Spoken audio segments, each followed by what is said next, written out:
Kylo सोचता है ये वार्म सनलाइट, ये जेंटल ब्रीज और ये फ्रेग्रेंट फ्लावर्स, आखिर इन सब का क्या मतलब हुआ? ये चीजें मेरे लिए मायने कैसे हो सकती हैं?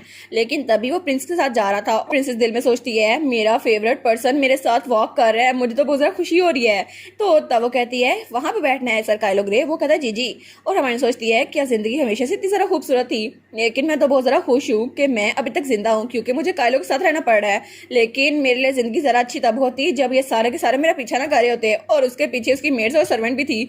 तो वो कहती है अच्छा लेकिन मुझे गुजारा तो करना ही पड़ेगा ना। तभी वहां पे ड्रोन आता है। तो काइलो कहता है एक मिनट, मुझे लगता है हमें इसे चेक करना चाहिए। तो वो कहती है ये तो ड्रोन है। वो कहता है लेकिन इसको तो इंपीरियल पैलेस में प्रोटेक्ट करने के लिए तो नहीं रखा गया था, लेकिन ये यहाँ पर क्या कर रहा है? और फिर वो कहता है ऐसा लगता है ये हमारा पीछा कर रहा है। तो हमारी सोचती है ऑफ कोर्स ये तो मैंने पर्सनल हमारी फिल्मिंग करने के लिए रखा है ताकि मैं तुम्हारी यादों को संभाल के रख सकूं। वो कहती है हिज मैजेस्टी ने कहा था कि मैं सिक्योर रहूं, इसलिए उन्होंने इस ड्रोन को भेजा। क्या आपको ये अनकंफर्टेबल लग रहा है? वो कहता है नहीं नहीं ऐसा कुछ भी नहीं है। तो हमारी अन सोचती है मैं तो इन यादों को संभाल के रखना चाहती हूँ ताकि हमारी पूरी डेट सिक्योर रहे। और तब वो लोग एक जगह बैठ गए थे और वहाँ पे पिकनिक का सामान भी रखा हुआ था। वो कहती है कितना ज़्यादा फ्रस्ट्रेटिंग था ना कि एक पेशेंट के तौर पर घर में बंद रहना, इसलिए आपकी वजह से मैं यहाँ पर आ पाई। थैंक यू सो मच, आपकी वजह से मैं पिकनिक एंजॉय कर पाई। तो तब वो केक खाते हुए कहती है क्या आपको मीठी चीज़ें पसंद है सर ग्रे? वो कहता है नहीं नहीं मुझे ये कुछ ज़्यादा पसंद नहीं है। और तब वो केक की बाइट लेते हुए कहती है क्या सच में? तो काइलो वो कहता है जी। और तब वो हमारी उनकी तरफ देखते हैं तो वो उसको बड़ी प्यारी लग रही थी और तभी केक खाते हुए उसके मुंह पर थोड़ा सा केक की क्रीम लग गई। वो कहता है योर हाइनेस आपके चेहरे पे थोड़ी सी क्रीम लगी हुई है। वो कहती है क्या सच में? और वो दिल में सोचती है ऑफ कोर्स मैंने ये जानबूझ के लगाई है, हमें रोमांटिक सीन भी तो करना ही होगा ना कोई। तो तब वो साफ करने लगती है लेकिन उसको मिस कर देती है जो कि उसने जानबूझ के किया था। वो कहती है कि ये चली गई। तो वो कहता है नहीं नहीं। तो काइलो कहता है क्या मैं इसको साफ कर सकता हूँ? तो हमारी कहती है हाँ हाँ बिल्कुल। और तब उसको रुमाल पकड़ाने लगती है और उसकी ज्यादा करीब हो जाती है। वो कहती है आप इसको साफ कर देना। तो काइलो बेचारा उसका तो चेहरा लाल हो गया था और तभी वो उस रुमाल को पकड़ता है और हमारी हिरन को देखता है और वो उसके कुछ ज्यादा क्लोज थी। तो तब वो सोचता है आखिर ये हो क्या रहा है और वो तो ब्लश करने लग गया था। वो कहता है नहीं नहीं खुद पे काबू रखो, आखिर हम लोग किसी पिकनिक पे थोड़ी ना आए हैं, मैं प्रिंसेस के ऑर्डर पर यहाँ पर आया हूँ। और याद रखो प्रिंसेस तुम्हारी कितनी ज़्यादा बेइज्जती किया करती थी और पहले वो तुमसे नफरत करती थी। लेकिन तभी वो उसके चेहरे से क्रीम साफ करते हुए कहता है अब तो मुझे ये करना ही होगा। और जब उसने क्रीम साफ की थी तो उसका चेहरा और ज़रा लाल हो गया था। वो कहता है आखिर मैंने ये क्यों किया? तो तभी वो मुंह पीछे कर लेता है। वो कहता है ये हो गया। तो हमारी कहती है अच्छा हो गया, चलो अच्छा हुआ। और तब वो सोचती है काइलो का चेहरा देख के तो मुझे बहुत ज़रा मज़ा आ रहा है, ये ब्लश करते हुए कितना प्यारा लगता है। तो काइलो सोचता है मुझे लगता है कि मुझे यहाँ पर नहीं होना चाहिए था, यहाँ पर किसी और को होना चाहिए था जैसे कि रेमंड स्पेंसर। लेकिन जितना वो गुस्से में लग रहा था ना, अगर वो बास्टर्ड यहाँ पर होता तो ज़रूर वो प्रिंसेस के साथ ही बैठा होता।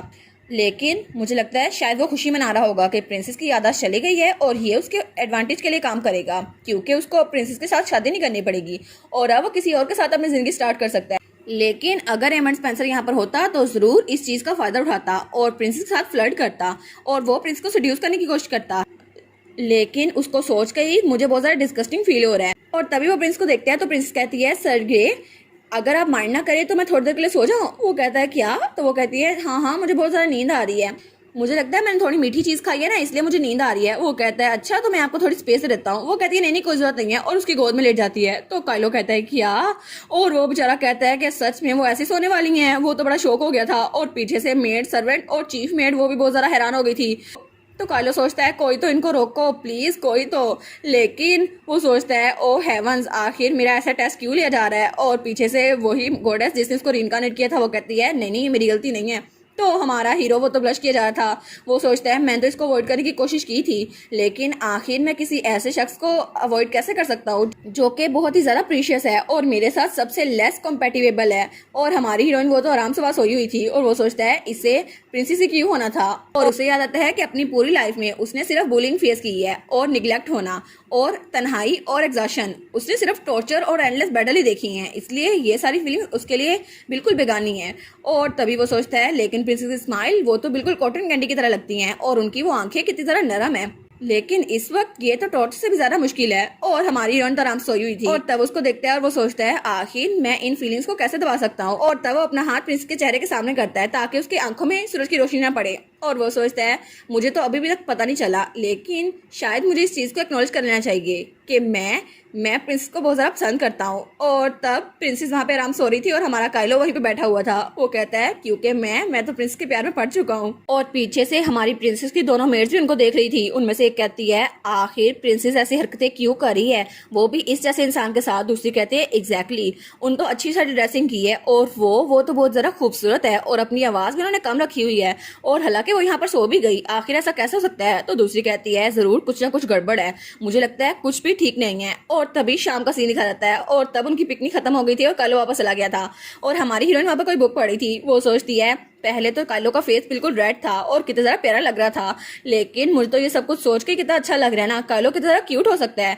और सीरियसली वो तो बहुत ज़्यादा नाइव है और वो तो कितना ज़्यादा अडोरेबल है ना, कितना प्यारा है। लेकिन तभी कोई आता है और कहता है प्रिंसेस क्या आपने अपनी वॉक को एंजॉय किया? तो वहाँ पे उसकी मेट थी। वो कहती है क्या?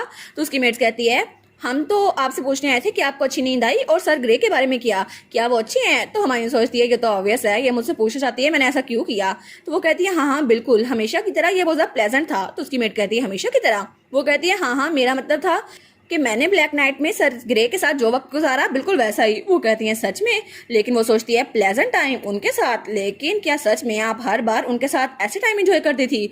वो कहती है क्या मैं तुम लोग को सर ग्रे के बारे में बताऊं ना? तो वो दोनों कहती है जी जी प्लीज बताएं और उनकी आंखों में तो चमक आ गई थी। वो कहती है मैंने जैसे कि मेंशन किया था सर ग्रे उन्होंने मेरी जान बहुत ज़्यादा बार बचाई है, जितना मैं काउंट कर सकूं उससे भी ज़्यादा बार, लेकिन वो तो कुछ बढ़ा चढ़ा के बता रही थी। वो कहती है जब भी मेरे सामने मॉन्स्टर आता था तो वो उसको ब्लॉक कर देते थे और उनको अपनी सेफ्टी से ज़्यादा मेरी परवाह होती थी। और एक बार तो मैं नीचे गिर भी गई थी, तब वो मुझे उठा कर लेकर आए थे और मैंने कभी भी किसी ऐसे इंसान को नहीं देखा जो इतना ज़रा रिस्पॉन्सिबल हो। तो उसकी मेट्स कहती है वाह सच में वो तो बहुत ज़रा अमेजिंग है। तो हमारी ओन सोचती है चलो अब अच्छी बातें फैलेंगी और अब काइलो के बारे में हर कोई अच्छी बात करेगा, हर लड़की काइलो का एडमायर करेगी, लेकिन शायद मैं उसको अपने पास रखना चाहती हूँ। लेकिन असल स्टोरी में काइलो को तो कोई पूछता भी नहीं था, लेकिन अब तो काइलो लंबी उम्र जीने वाला है इस दुनिया में, बहुत ही ज्यादा लंबी उम्र, इसलिए मैं चाहती हूँ उसकी रेपुटेशन अच्छी हो जाए और उसको भी इस वर्ल्ड में वार्मथ मिले। वो कहती है हाँ बिल्कुल, इसलिए मैं चाहती हूँ कि उसको हर कोई फेयरली ट्रीट करे जैसे मैं चाहती हूँ, बिल्कुल वैसे ही, क्योंकि उसको भी खुश रहने का हक है। और दूसरी तरफ हमें रेमंड स्पेंसर दिखा रहता है जो वहाँ बैठकर ड्रिंक कर रहा था और वो सोचता है उसने मेरी रिक्वेस्ट को कबूल नहीं किया और मुझे मना कर दिया और काइलो को बुलाया ताकि उससे मिल सके। और तब उसे याद आता है जब उसने डॉक्टर से कहा था आखिर प्रिंसेस का क्या मसला है, तो डॉक्टर ने उसे बताया था जैसे मैंने आपको पहले बताया है कि उनके सारे वाउंड्स हील हो चुके हैं और कोई भी मेंटल ट्रॉमा नहीं है सिवाय उनकी याददाश्त के, और उनकी याददाश्त में सिर्फ आप नहीं है बाकी सब हैं। तो वो सोचता है आखिर क्यों, क्या ये नेचुरल है कि उसने मेरी याददाश्त को मिटा दिया ताकि उसको कुछ भी फील ना हो, वो हार्श मेमोरीज उसको फील ना हो। लेकिन अब मुझे इसका पछतावा क्यों हो रहा है, क्योंकि एग्नेस के लिए मेरी एग्जिस्टेंस वो तो बिल्कुल मिट चुकी है। और तभी वो ग्लास को नीचे जमीन पे फेंकता है। वो कहता है ये इसका मतलब जरूर होगा कि मैं उसके लिए बिल्कुल भी मायने रखता। और तभी वो गिलास उठाने के लिए नीचे झुकता है और कहता है हाँ तो सच में ऐसा हो सकता है कि वो मुझे बिल्कुल भूल चुकी है। और तभी दरवाजा खोलकर डैमियन वहां पर आता है। वो कहता है हे रेमंड क्या तुम्हारे पास थोड़ा वक्त है, मुझे तुमसे बात करनी है। लेकिन जब वो वहां पर देखता है वो कहता है रेमंड, क्योंकि रेमंड जमीन पे गिर चुका था। वो कहता है रेमंड तुम्हें क्या हुआ है, और रेमंड की आंखें बंद हो रही थी। तो तभी डैमियन चिल्ला कहता है कोर्ट फिजिशियन को बुलाओ जल्दी से जल्दी। तो तभी रेमंड की आंखें बिल्कुल बंद हो गई थी। वो कहता है प्लीज रेमंड उठ जाओ। और तभी रेमंड को ख्वाब में हमारी एग्नेस याद आती है जो बिल्कुल टीनेजर थी। वो कहती है तुमने प्रॉमिस किया था रेमंड तुम मेरे साथ चलोगे, लेकिन तुम मेरे साथ क्यों नहीं जा रहे, तुम तो मेरे पार्टनर थे ना। तो रेमंड बहुत ज़रा उकता के उसकी तरफ देखता है। वो कहता है मैंने कभी भी ऐसा कुछ नहीं कहा था और मेरे पास पहले ही एक पार्टनर है, तो तुम किसी और के साथ चली जाओ, और वैसे भी मैं तुम्हारे साथ ही जाने वाला और मैंने ऐसा कोई प्रॉमिस नहीं किया था।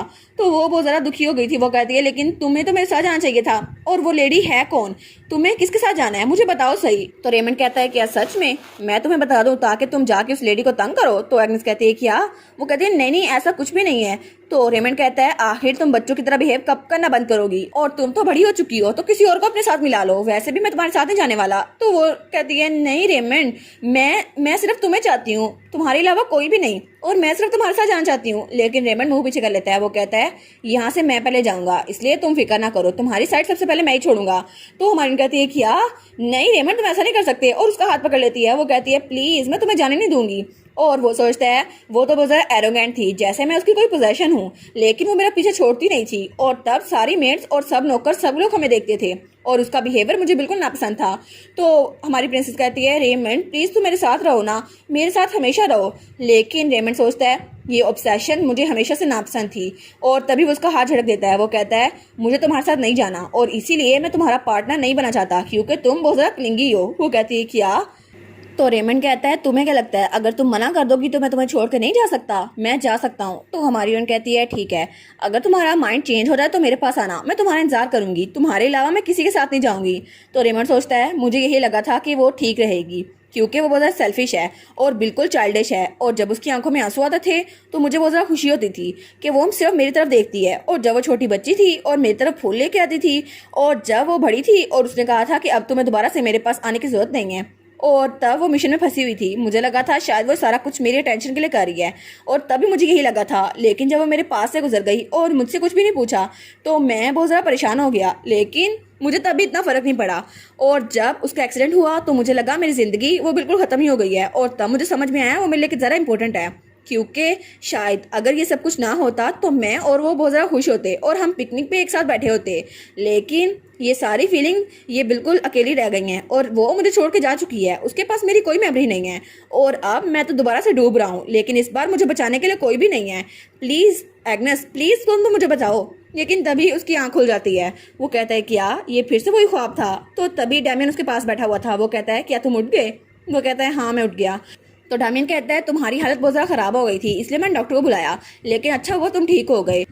और तुम्हारी हालत ऐसी क्यों है मुझे समझ नहीं आ रहा, मुझे लगा था कि अगर एग्नेस मर भी जाती तो मैं फ़र्क ना पड़ता।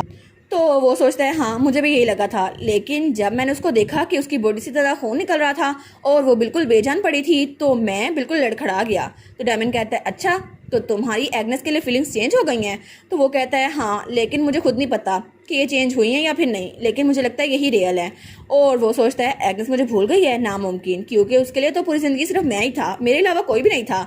तो डैमियन कहता है ये तो बिल्कुल डिफरेंट लग रहा है, ऐसा लगता है कि ये बिल्कुल बदल गया है और मुझे लगता है रेमंड सच में मेरी बहन को पसंद करने लग गया है। और वो सोचता है एग्नेस को कितनी ज़रा खुशी होती अगर उसे पता चलता कि रेमंड उसके बारे में फिक्रमंद हो रहा है और वो उसको पसंद करता है। लेकिन अब तो उसकी यादें चली गई है और अगर ये सब कुछ ना हुआ होता और उसकी मेमोरी लॉस से पहले ये सब कुछ हो गया होता तो शायद वो दोनों बहुत ज़्यादा खुश होते। तो तब वो कहता है उसके भाई के तौर पर मुझे आगे आना होगा। वो कहता है ठीक है मैं तुम्हारी हेल्प करूंगा रेमंड। तो रेमंड कहता है क्या सच में? तो वो कहता है ठीक है मैं तुम्हारी हेल्प करूंगा, अगर तुम्हें एग्नेस के साथ दोबारा जाना है तो मैं तुम्हारी हेल्प कर सकता हूँ। तो क्या तुम मुझसे शादी करना चाहते हो? तो रेमंड कहता है क्या? तो वो सोचता है मैं तो हमेशा सोचता था अगर मुझे हुक्म मिला तो मैं इसके साथ शादी कर लूंगा, लेकिन मेरे पास कोई चॉइस नहीं होगी इस बात को फॉलो करने के अलावा, और अगर मुझे ऐसा करना पड़ा तो मेरे लिए ये बात मौत से ज़्यादा बुरी नहीं होगी क्योंकि मेरे लिए ये बिल्कुल भी अच्छा नहीं है और एग्नेस तो मेरे साथ ऑब्सेस है और मुझे उससे जान छुड़वानी थी। लेकिन अब मुझे लगता है शायद हमारी फीलिंग्स चेंज हो गई है।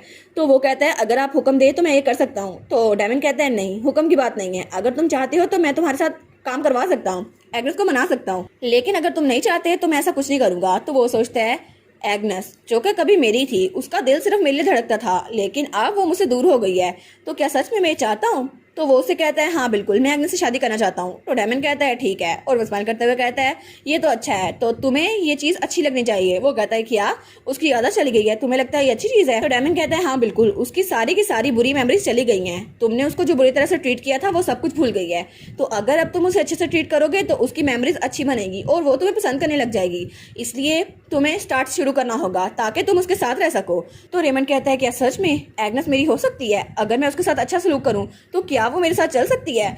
क्या हम लोग दोबारा से हंसी खुशी रह सकते हैं? क्योंकि मैं तो एग्नेस को बहुत ज़्यादा पसंद करता हूँ। और इसी के साथ ये वाला पार्ट यहीं पर ख़त्म। तो आप लोग बताइएगा आप लोग को ये पार्ट कैसा लगा, और वीडियो को लाइक और चैनल को सब्सक्राइब लाजमी कीजिएगा। बाकी वीडियोस का लिंक भी स्क्रीन पर नज़र आ रहा होगा तो काइंडली उनको भी चेकआउट कर ले। और thank you so much for watching my videos. Stay safe, bye bye.